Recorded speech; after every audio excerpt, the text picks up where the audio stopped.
বছর উপলক্ষে আয়োজিত আজকের এই সমাবেশের বন্ধু সভাপতি, উপস্থিত বিভিন্ন সংগঠনের নেতৃবৃন্দ, উপস্থিত বন্ধুগণ, প্রথমেই আমি জাতীয় মুক্তি কাউন্সিলের পক্ষ থেকে শহীদ খণ্ডের সিরাজ শিকদারের প্রতি গভীর শ্রদ্ধা এবং লাল সালাম জানাচ্ছি এবং একই সঙ্গে কংগ্রেস সিরাজ শিকদার সহ এ পর্যন্ত রাজনৈতিক উদ্দেশ্যে যাদেরকে হত্যা করা হয়েছে তাদের বিচারের দাবি করছে। বন্ধুগণ, জুলাই অভ্যুত্থানের পরে বাংলাদেশে এক নতুন পরিস্থিতির উদ্ভব হয়েছে। এই পরিস্থিতি হচ্ছে বাংলাদেশের শ্রমিক, কৃষক, নিপীড়িত জাতি এবং জনগণের রাষ্ট্র এখানে প্রতিষ্ঠিত হবে নাকি এই রাষ্ট্র, এদেশের শাসক শ্রেণী এবং সাম্রাজ্যবাদ একে মেরামত করে একে নতুনভাবে তারা পরিচালনা করার উদ্যোগ তারা গ্রহণ করবেন। তারা তাদের উদ্যোগ আগেই গ্রহণ করেছেন, এটা আপনারা জানেন। ইতিমধ্যেই এই বাংলাদেশে যে নতুন পরিস্থিতি উদ্ভব হয়েছে সেই ক্ষেত্রে সাম্রাজ্যবাদী ভারত, শ্রমিক, কৃষক, ছাত্র জনগণের যে গণ অভ্যুত্থান, ফ্যাসিস্ট শেখ হাসিনার 15 বছরের শাসন উদ্ধার করেনি, রাষ্ট্রকে পর্যদস্ত করার একটা পরিস্থিতিতে আবির্ভূত হয়েছিল। যদিও কোন বিপ্লবী পার্টি, বিপ্লবী সংগঠন এই অভ্যুত্থানের নেতৃত্বে ছিলেন না। কেন ছিলেন না, কারা বিপ্লবী কারা বিপ্লবী নয় সে নিয়ে পর্যালোচনা আলোচনা অনেক সুযোগ আমাদের আছে এবং সেটা করা দরকার। কিন্তু রাষ্ট্র যে ভেঙে পড়ছিল, যে চরম নিপীড়নের মধ্য দিয়ে রাষ্ট্র শাসক শ্রেণী যেভাবে গুলি করে ছাত্রদের, শ্রমিকদের হত্যা করেছিল, সেই জনগণ কিভাবে প্রতিরোধ করে ফেলেছিল। যে ব্যাটলফিল্ড গড়ে উঠেছিল যাত্রাবাড়ির শনিরাখায় কিংবা পাট্টাতে, সেখানে আমরা দেখেছি যে শ্রমজীবী মানুষ তারা কিভাবে প্রতিরোধ করে তুলেছে।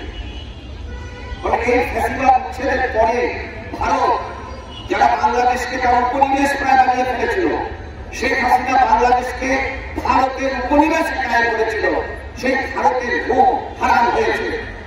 সুতরাং এখানে অপরাপর সাম্রাজ্যবাদীরা এই জনগণের যে উত্থান, সাধারণ জনগণের যে গণ উত্থান, একে দেখে তারা খুব আনন্দ পাচ্ছে, এটা ভাবা যাবে না। জনগণের এই শক্তিকে রাষ্ট্র ভয় পেয়েছে, সাম্রাজ্যবাদীরা ভয় পেয়েছে, পুঁজিবাদীরা ভয় পেয়েছে, আমিরা ভয় পেয়েছে।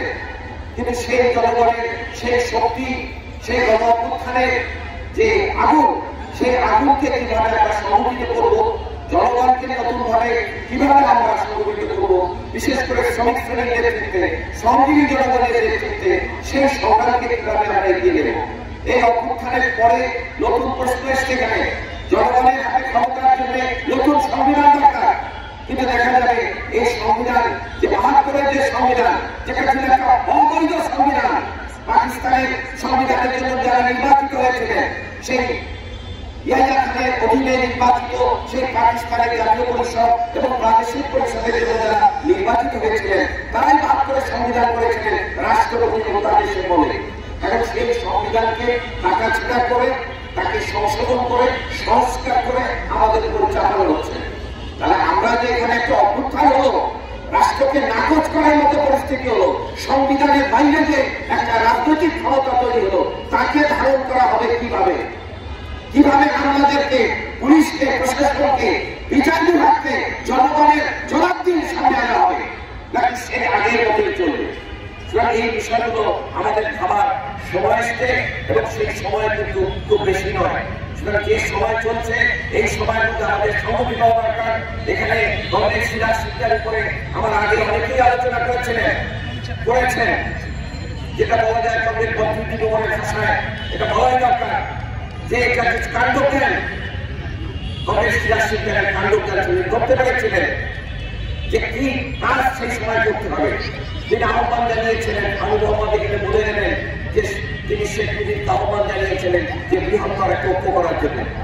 কিন্তু আমরা দেখেছি এই ফ্যাসিবাদ প্রচ্ছেদের জন্য বামপন্থীদের কোনো ঐক্য হয় নাই।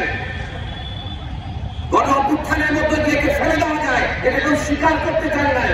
বাংলাদেশের জনগণের ক্ষমতার প্রতি গণ অভ্যুত্থান সেটাকে স্বীকার করতে চায় নাই। গণ অভ্যুত্থান যে একটা বল প্রয়োগ, এটা যে একটা গণযুদ্ধের রূপ, 400 উপর থানাকে হামলা করা হয়েছে, জনগণ হামলা করেছে।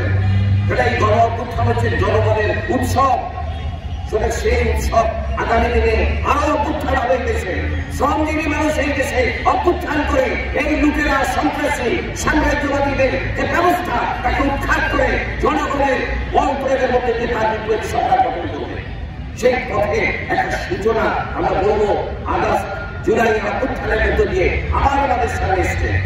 কিন্তু সেই সুযোগকে, সেই পরিস্থিতিকে আমরা কিভাবে কাজে লাগাবো, ছাত্ররা কিভাবে কাজে লাগাবেন, শ্রমিকরা কিভাবে কাজে লাগাবেন, রাজনৈতিক শক্তি কিভাবে কাজে লাগাবেন, সাংস্কৃতিক সংগঠন কিভাবে কাজে লাগাবেন, পেশাজীবীরা কিভাবে কাজে লাগাবেন, সেই প্রশ্ন এখানে আবার নতুনভাবে হাজির হয়েছে। আমরা এই মুহূর্তে আমরা পরিষ্কারভাবে বলতে চাই, এই গণহত্যাকারী ফ্যাসিস্ট শেখ হাসিনা এবং তার দোষরদেরকে বিচার করতে হবে। এই জুলাইয়ে যে অভ্যুত্থানে যারা নিহত হয়েছেন, আহত হয়েছেন, তাদের তালিকা করতে হবে, তাদের ক্ষতিপূরণ দিতে হবে, তাদের পুনর্বাসন করতে হবে। এখানে সকল কালো আইন বাতিল করতে হবে। মার্কিন যুক্তরাষ্ট্র সহ বিশেষ করে ভারতের সাথে সম্পাদিত সকল অধীনতামূলক অসম চুক্তি বাতিল করতে হবে। এখানে আজকে বাংলাদেশের মানুষ তার নিজের অধিকারকে চায়। আমরা সরকারকে পরিষ্কার বলেছি, এখানে অনেকে বলেছেন এর আগে এটা হচ্ছে সেনা সমর্থিত সরকার। সেনা সমর্থিত সরকার ছিল ফখরুদ্দিন মেহমুদের সময়। এই সরকার জনগণের চাপে চলে, এটা মনে রাখতে হবে। এই ছাত্র শ্রমিক জনতা উত্থান এখন থেমে যায় নাই, মাঝে মাঝে সেটা দেখতে পাবেন আপনারা, উঠে আসবে তারা। সুতরাং আমরা আগে যে গতানুগতিক রাজনৈতিক ভাবে সমাজকে দেখেছি, সে জায়গায় দেশ আর নাই। সুতরাং আমাদের এই জিনিসগুলো বুঝতে হবে। আমরা সরকারকে পরিষ্কার বলতে চাই, আজকের এই শেয়ার শিকারের এই সময় অবিলম্বে এই লোকেরা ব্যবসায়ীদের সিন্ডিকেট ভেঙে দিতে হবে, সারা দেশে পূর্ণ রেশনিং চালু করতে হবে, কৃষির মাধ্যমে সব আমদানি করতে হবে এবং এই যে আমলাতন্ত্রে এবং অন্যান্য যে ব্যবস্থা রয়েছে এখানে প্রশাসনিক ব্যবস্থা, তারা যাতে জনগণের কাছে কৈফিয়ত দিতে বাধ্য হয় সেই পরিস্থিতি এখানে তৈরি করতে হবে। কোন রকম এখানে যাকে বলা যায় তাল বাহানা, সেটা চলবে না। মাঝে মাঝে আমাদেরকে ডাকা হয়, বড় আলোচনার জন্য জিজ্ঞাসা করা হয়।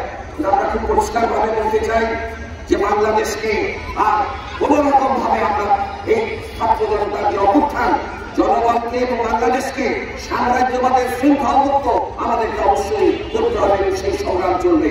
জনগণের হাতে ক্ষমতা না দিয়ে সংগ্রাম কবে শহীদ সিরাজ সিকদার সহ আমাদের বিপ্লবীরা করে দিয়েছেন, সেই সংগ্রামের পতাকা আমাদের হাতে রয়েছে। কিন্তু আমরা সেই পতাকে দৃঢ়ভাবে আঁকড়ে ধরতে চাই এবং তাকে জনগণকে সংগঠিত করার মধ্য দিয়ে তাকে এগিয়ে নিয়ে যেতে চাই।